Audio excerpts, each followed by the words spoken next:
اللہ سے جڑنے کے لیے نماز ہے کہ نماز پہلی امتوں کو 2 نمازیں، ہمیں 5۔ پہلی امتوں کی مسجد کوئی نہیں، ہماری مسجد۔ پہلی امتوں کی اذان کوئی نہیں، ہمیں اذان ملی۔ اور اذان اتنا بڑا عمل بنا دیا میرے نبی نے کہ آپ نے فرمایا کہ اذان دینے والا قیامت کے دن سب سے اونچے مقام پر کھڑا ہوگا۔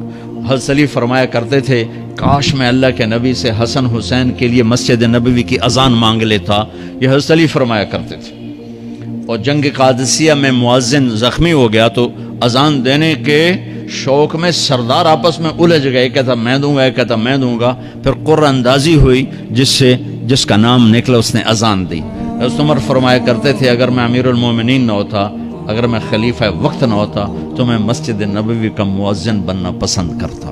کسی کو اذان نہیں ملی، ہمیں اذان۔ پہلا مؤذن بلال بنا، پہلے مؤذن اللہ نے بلال کو یہ عزت عطا فرمائی۔ دنیا میں یہ ہے اور آخرت میں یہ ہے کہ میرے نبی نے فرمایا کہ جب جنت میں جانے کا وقت آئے گا نا تو جنت کی میرے لیے سواری لائی جائے گی، میں اس سواری پہ بیٹھوں گا تو اس کی جو وہ رسی ہوگی نا وہ ایسے نیچے گر جائے گی، نیچے گرے گی۔ اس رسی کے یعنی اس کی جو لگام ہوتی ہے نا وہ نیچے گرنے کا مطلب ہے یہ ایسے نیچے گر گئی۔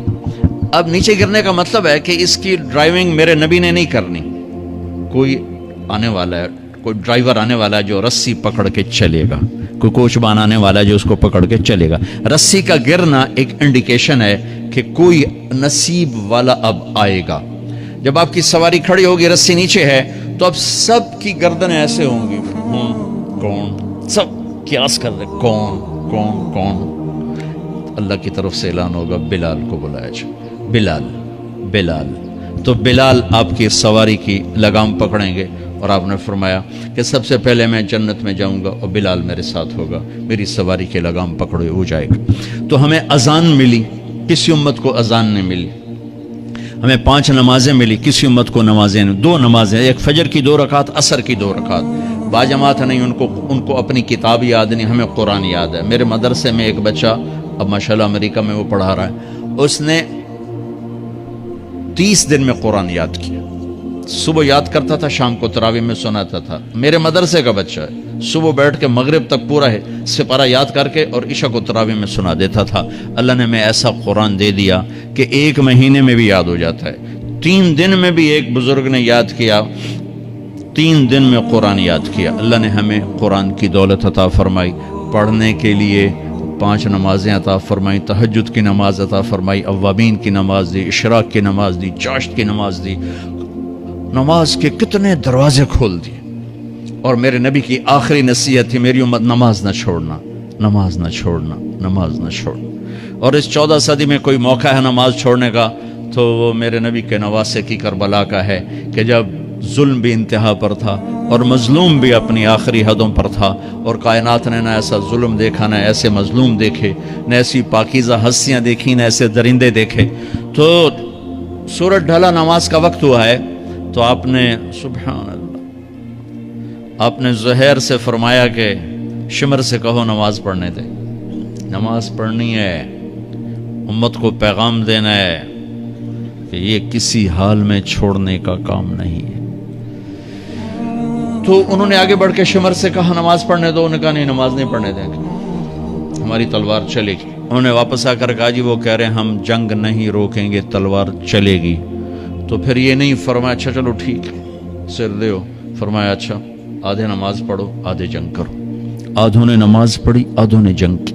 پھر انہوں نے جنگ کی اور پہلوں نے نماز پڑھی، اور عصر سے پہلے سب کے سر کٹ کے نیزوں پہ چڑھ گئے۔ یہ وہ ہستیاں ہیں جن کو میرے نبی نے کہا میری آنکھوں کی ٹھنڈک حسن حسین، میرے جگر کے ٹکڑے، میرے جنت کے پھول، پتہ نہیں کیا کیا تشبیہات دی ہیں میرے نبی نے۔ اب جنت کے نوجوانوں کے سردار حسن اور حسین۔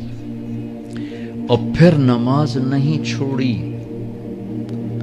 ان کو جنت کی بشارت تو ماں کے دودھ پیتے مل گئی تھی، کربلا کی وجہ سے نہیں ملی سرداری ان کو، وہ تو ان کے سر کا صحرا ہے الگ۔ ان کو سرداری جنت کے ملی ماں کا دودھ پیتے ہوئے کہ جنت کے نوجوانوں کے سردار ہیں حسن اور حسین۔ نماز نہیں چھوڑی میرے عزیزو، نماز نہ چھوڑو۔ اللہ کا شکر ہے، میں آپ بچوں کو دیکھ کے مجھے اپنا کالج کا دور یاد آ رہا ہے۔